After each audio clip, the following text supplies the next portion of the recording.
Kanina, sino yung nag anong ano yun, saan yun, sino yung mga bumitaw ng suporta kay Bongbong Marcos? May mga mangilang-ilang grupo na ho ang nagpapahayag ho, mga kabayan. Ito may mga mangilan-ngilan ako na nagpapakita po ng pagbibitiw at pag-withdraw ng suporta dito po kay Bongbong Marcos. Ayan at patuloy po ang pagdagsa ng tao sa EDSA ngayon at patuloy po tayong nakatutok naman dito po sa Veterans Memorial Medical Center. Ayan. Again, uulitin ko ho, kumpirmado na po, Ayon po kay attorney Dr. Loren Badoy, tinawagan ko po siya, sabi sa akin, Dan, kumpirmado na tinanggalan na ng security ito pong si VP Sara. Tama yung sabi nyo kanina, kakasuhan ang sino man ng manatili kay VP Sara ng obstruction of justice. Para ba kinukonsidera nila itong si VP Sara sa ginawang ito ay kriminal? Again, uulitin ko, ulit. Wala kang kaso, buko nga talaga. Sanay sa illegal Sanay na siya. Bangag Ayan ho, ang nagbigay po ng impormasyon sa atin ay malapit po sa Duterte, Dr. Loren Badoy pa naman Kumpirmado. At tinawagan ko kanina, yung sa kausap ko kanina. So, yun na nga po mga kabayan, wala na pong security, di umano si VP Sara. At tinanggalan na po ito. Ayan, kaya kapitbayan, 32 million na nagtiwala po kay VP Sara. 32 million ho mga kabayan na bumoto kay VP Sara. Ipakita po natin ang ating Vice Presidente. Ayan. Yung po mga nanood sa atin ngayon, update lang po natin. Ang gabi po sa inyong lahat. Alam natin kung anong gagawin natin. Okay, kuya magbe-breaking news muna ako. Breaking news po tayo mga kabayan. Another breaking news. Ito pong International Organization for Peace and Development, basahin ko lang sa inyo kung ano po ito, nilalaman ito. Okay? Sabi po dito, the people of 193 member state of United Nations. Subject, declaration of withdrawal support to President Ferdinand Bongbong Marcos Jr. and his weak governance administration. Again, uulitin ko ito pong SP MUDA, International Organization for the Peace and Development, ay nagwi-withdraw na ng suporta dito po kay Bongbong Marcos. Ayan. Dapat lang. Okay. So, ang nakapaloob dito?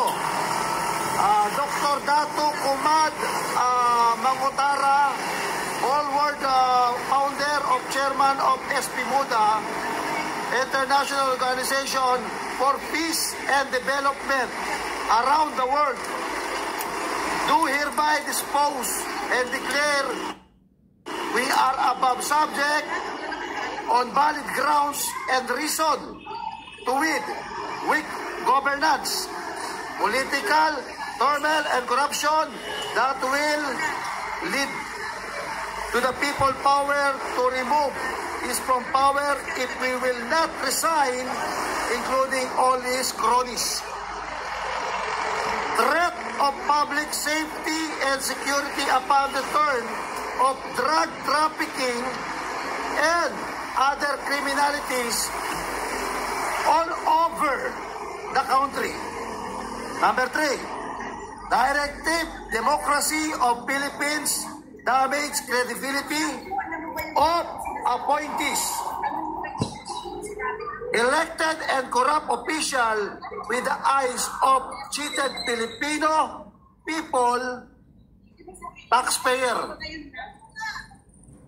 The presidency that will be bad news to the international community and forgotten federalism agenda is dead, while ancient royal federation glamoring declaration of Mindanao Sulu over experimental farm region, and after Supreme Court declaration, Sulu not a part of farm organization. Signed and September 21, 2024, in the name of God and the people, to protect interests of the Filipino people and the stakeholder of the peace and development.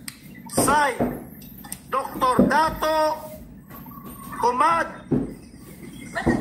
Mangatara Ali, Foundation Chairman and Second Deputy Advisor of UNICEF Asia. Alright? Oh, kapatid, ito na ho ha. Ito ho. Naku. Ito ho yung binasa ko kanina. Yung source po natin mga kabayan, galing po kay Dr. Lorraine Badoy, na kinonfirm niya po at tinawag sa akin at sinabi niya, totoo.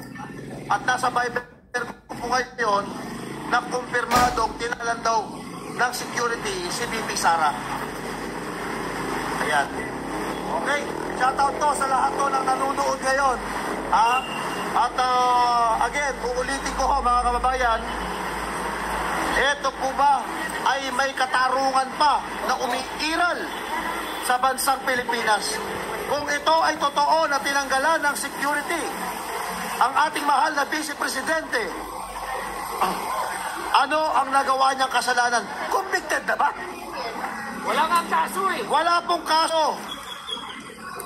Walang kaso. Pero may ebidensya na meron siyang gilit dito. Na paano kaya yan? Yeah, first attempt. First attempt. Na hindi pinansin ng AHP. Nakiupo.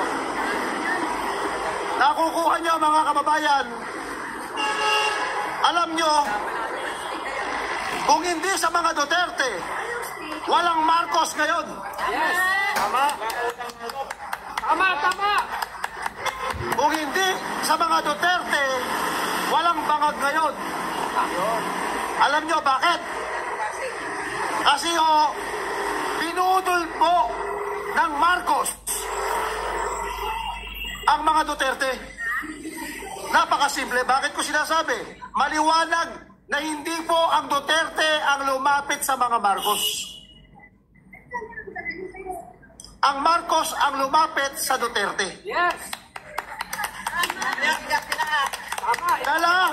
Dala ang kanilahong pangako na kung ano ang nasimulan ng Duterte, ipagpapatuloy ho ng mga Marcos. Nung nasa itsa po yung mga kasamahan po natin, Ang problema, hindi po mga kababayan, itinuloy nitong si Marcos yung napagkasunduan tulad ho ng flood control. Itong pinakita at binulgar na una ni Inday Sara Duterte, mayroong flood control na nakaproposal dyan. Hindi po tinuloy ni Marcos. Hindi rin po itinuloy ito hong Mindanao Railways. Hindi rin itinuloy ito hong laban po ng ating mahal na dating Pangulong Rodrigo Roa Duterte ang kontra sa droga. Kaya po kahit saan dito, napakadali po ninyong manghuli ng droga. Ang daming nauhuli ngayon. Bakit? Yung maliliit. Bakit? Ako, saksi ako. Kasama ko ang Philippine Drug Enforcement Unit. Mga kababayan, seryoso to. Nakailang beses po kami na